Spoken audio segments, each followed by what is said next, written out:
you can't chase after happiness or what you think happiness is. It has to happen as a product of something else. And once you've found the reason for that happiness, it becomes automatic. And the big thing Naval says, and kind of how this relates to spiritual freedom, is he always says, peace is happiness at rest, and happiness is peace in motion. Right? So peace is kind of happiness not moving. You're at this sense of peace with yourself and with the world. But then happiness is that peace moving inside of you, if that makes sense. And it took me a long time to understand, but I think that's really good.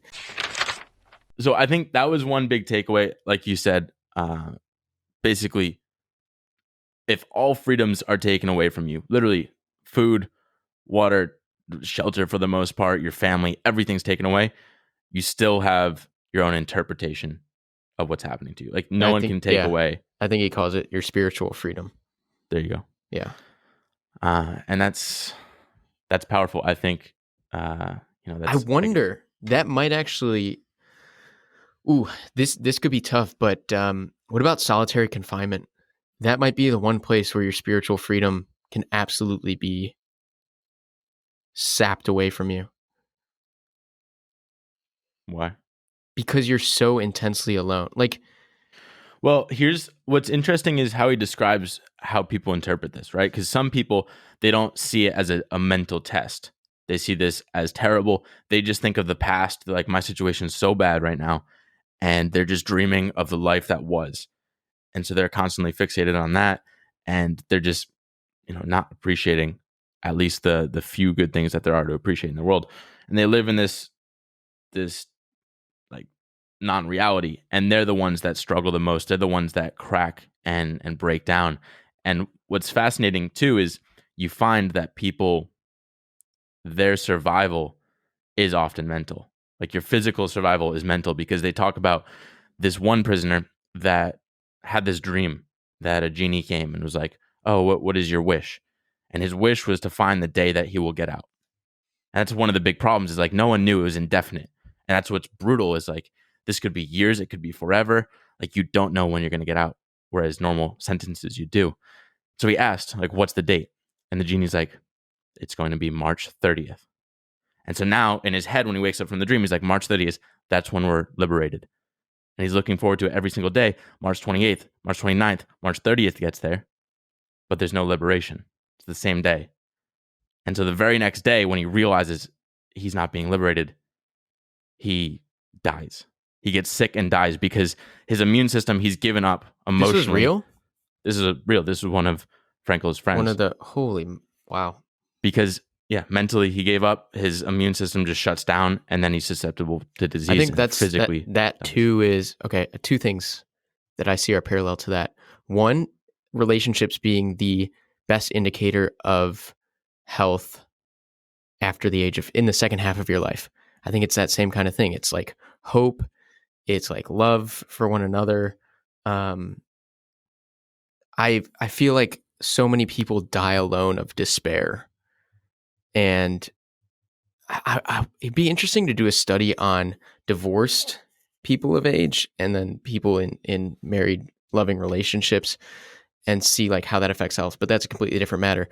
The other thing, and here we are again taking something really kind of deep, and I think it applies to kind of how we trek.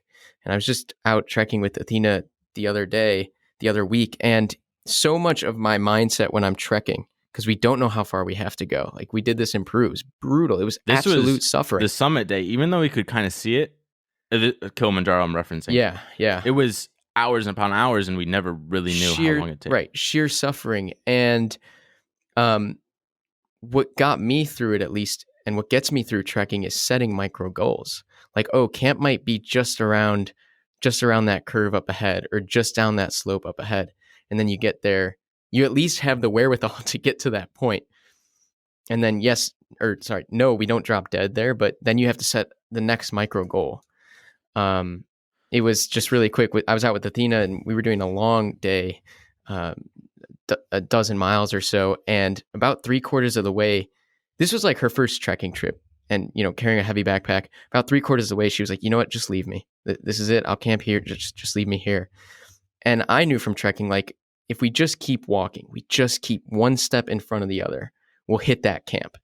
And it was amazing how quickly her mood shifted when, we were 10 paces away from that camp. It's like, oh, then you know that it's there. Okay, fine. But when you don't, Right. the unknown is, I mean, it's crazy. Yeah, that's an interesting aspect, and I guess we'll circle back at some point to that if you're in solitary confinement.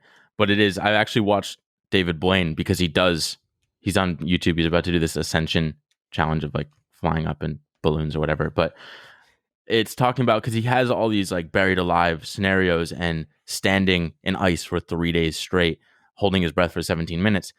How does he do that? And he breaks it down. All he does is, he sees the goal, say it's 17 minutes. He breaks into half increment, then the next half increment, then the next half. And so I've been doing that with my workouts is like, I'll do a plank for a minute. I'm just like 30 seconds, then 45, then, what is that? That's an 7 and a half, infinite 52 and a half. series. You'll never get there. I'll never get there, but it approaches. So yeah, I think that's a good way to look at it. But again, no one knew when they were getting out. It took 3 years for Frankel, but it could have very well been forever.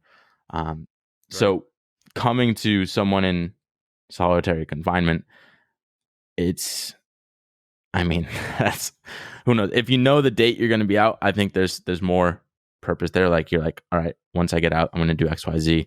You're kind of working towards that. Who knows what that? I don't know. That's a tough one. I'm probably thinking about it for the rest of the day. Try not to get in that situation. I feel like Frankel, at the least was around other people. He was doing things during the day, either, practicing medicine or doing labor. Solitary confinement could be a whole nother monster in terms of spiritual freedom. One thing that says, well, basically there are a couple factors that kept Frankel going through. One was love. And you mentioned that, like having someone you love. He cared about his wife. He was like, all he did was just think about his wife, how amazing she is, what it'd be like getting out. Even if she was dead or alive, it didn't matter. Like it was just the idea of their love together kept him going. But also humor. And he says this is like making light of the situation. It really it's just so powerful. And that was kind of one of my problems with everything liberal, because you can never joke about anything. And granted, like there are certain things you got to, be careful per se. But if you can't joke about it, and they're joking about the worst circumstances you could ever imagine, if they have a sense of humor there, it's silly that we can't at least poke fun at, but also it's bringing recognition to like the actual problem itself. I think it's silly. Like if they're joking about it, we should be able to have a better sense of humor. And that's what pushed me away. It's like, this life is so depressing when everything is so serious. Wait, what life is so depressing? The constant like, oh, why are you, being mean to these people? Why are you making fun of them? It's just, you can't win. Certainly to some degree, right? I mean, life's too short to be upset about everything. I've carried that with me for a long time. It's just like, people sometimes ask, like, why don't you care more about this thing? And I'm like, it's just, life's too short. I don't want to, it's negative, Now I'm going to think, like, what would Viktor Frankl think? Huh. That's interesting. My last kind of takeaway from the book, and then I want to hear yours, is this, and it relates to something Naval Ravikant says all the time, kind of. But Viktor Frankl said, happiness cannot be pursued. It must ensue. ENSUE. And basically you can't, and this is kind of the road trip we're on now, is you can't chase after happiness or what you think happiness is. It has to happen as a product of something else. And once you've found the reason for that happiness, it becomes automatic. And the big thing Naval says, and kind of how this relates to spiritual freedom, is he always says, peace is happiness at rest, and happiness is peace in motion. Right? So peace is kind of happiness not moving. You're at this sense of peace with yourself and with the world. But then happiness is that peace moving inside of you, if that makes sense. And it took me a long time to understand, but I think that's really good. So both are forms of happiness. Is that the essence of that? Like, do you want they come both? They come hand in hand. Yeah, you want both. Okay. Yeah. Yeah, I think that was I had a whole bullet just for that paradoxical intention.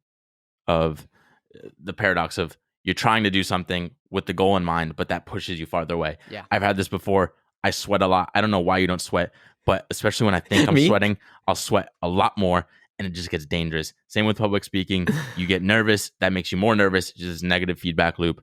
They have it in all aspects of I life. have that with different aspects, especially when it came to my anxiety. I would have asthma in elementary school that would trigger my anxiety, and anxiety causes more asthma. And it's just a vicious cycle. It's yeah. It happens a lot, and that's the problem. Is like when you have this singular result minded goal, it's like I want to be happy. You're just gonna get farther away from it. So just doing the little micro meaning Yeah, missions micro that you meaning. have. If you're trekking, Micro it's meaning it's missions. micro goals. Just get another 10 meters, another 10 meters.